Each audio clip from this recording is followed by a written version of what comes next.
le haut-commissaire, la coordination nationale des associations de veille citoyenne, qui regroupe des milliers d'associations, a appris avec consternation, par une déclaration, votre préoccupation concernant l'augmentation du nombre de civils tués par des militaires au Burkina Faso.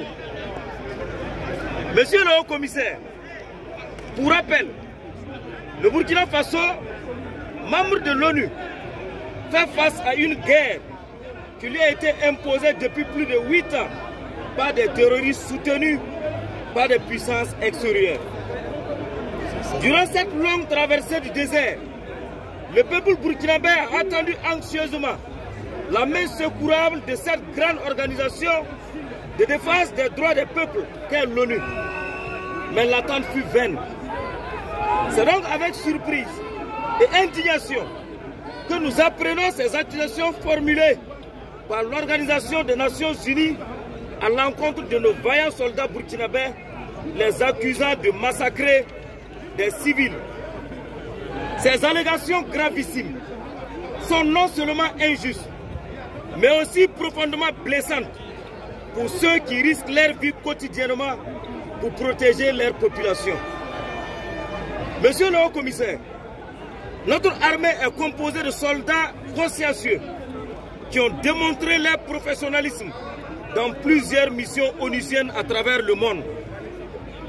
Comment ose-t-on les accuser de massacrer leurs propres frères et sœurs qu'ils sont en train de protéger comme la prunelle de leurs yeux? Mais nous ne sommes pas dupes.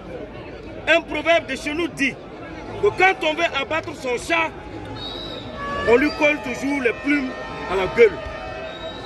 D'ailleurs, vos propos ne nous étonnent pas. L'histoire récente nous montre que ce sont des alibis analogues qui ont été utilisés pour commettre ces insoutenables exactions en Côte d'Ivoire, en Syrie, en Libye, en Irak, au Congo et même au Rwanda sur les Tutsis.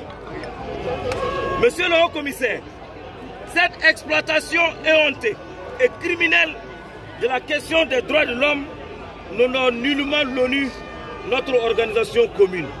Au regard de ce qui précède, et pour la survie de cette organisation qui a donné tant d'espoir à travers le monde, nous exigeons que ces accusations soient publiquement rétractées pour rétablir l'honneur de nos soldats et de notre nation, et nous invitons également l'organisation à méditer une fois de plus à travers cette citation célèbre de Martin Luther King qui dit « Une injustice commise quelque part est une menace pour la justice dans le monde entier ».